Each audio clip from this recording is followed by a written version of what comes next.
Viewers আবারও কিন্তু লাফালাফি শুরু করলো আফরান নিশু। হ্যাঁ ভিউয়ার্স, আফরান নিশু কিন্তু লাফালাফি শুরু করতেছে আবারও। তো আপনারা জানেন আগের বছর কিন্তু এই লাফালাফির কারণেই কিন্তু আফরান নিশোকে ক্ষমা চাইতে হয়েছে। তো এবারও না জানি কি হয়। ভিউয়ার্স, মেগাস্টার শাকিব খানকে টেক্কা দেখ এমন কোনো নায়ক বাংলাদেশে কিন্তু নাই। তো আফরান নিশো কিন্তু টেক্কা দিতে চায়। তো আপনারা আফরান নিশোর নতুন একটা সিনেমার ট্রেলার আপনারা দেখেছেন, তো ওইটার বিষয়ে আর কিছু বলার দরকার নাই। তো আপনারা বুঝেছেন মেগাস্টার শাকিব খানকে টেক্কা দেখ। তো আমরাও কিন্তু চাই এমন একটা নায়ক হোক যাতে মেগাস্টার শাকিব খানকে টেক্কা দিতে পারে। তো আমরাও কিন্তু চাই। ভিউয়ার্স, আপনারা জানেন এক সময় কিন্তু মেগাস্টার শাকিব খানই ইন্ডাস্ট্রিতে একমাত্র নায়ক ছিল। তো এখনও কিন্তু মেগাস্টার শাকিব খানই বাংলা ইন্ডাস্ট্রিতে একমাত্র নায়ক। মেগাস্টার শাকিব খান কিন্তু বাংলা চলচ্চিত্রকে একেবারে উপরে নিয়ে যাচ্ছে। তিনিই একমাত্র নায়ক বাংলাদেশের। মেগাস্টার শাকিব খানই কিন্তু চলচ্চিত্রকে বাঁচিয়ে রেখেছেন। ভিউয়ার্স, আমরাও কিন্তু চাই মেগাস্টার শাকিব খানকে টেক্কা দেখ। তো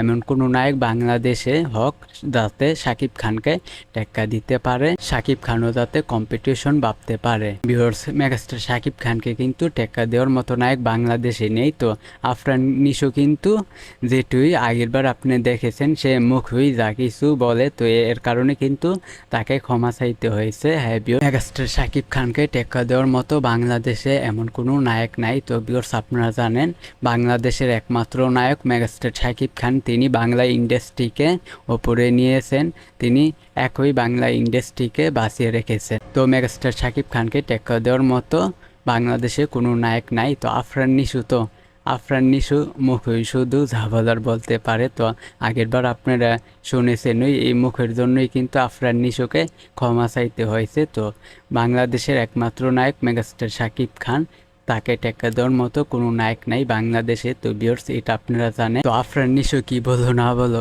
এটা আমাদের শোনার টাইম নেই। তো ভিউয়ার্স, সাকিবিয়ানরা অবশ্যই আফরান নিশোর কথা একেবারে কানেই কেউ নেবেন না।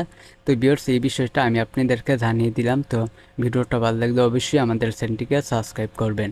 আজকের ভিডিও এই পর্যন্ত। পরের ভিডিওর জন্য সবাই অপেক্ষা করতে থাকি।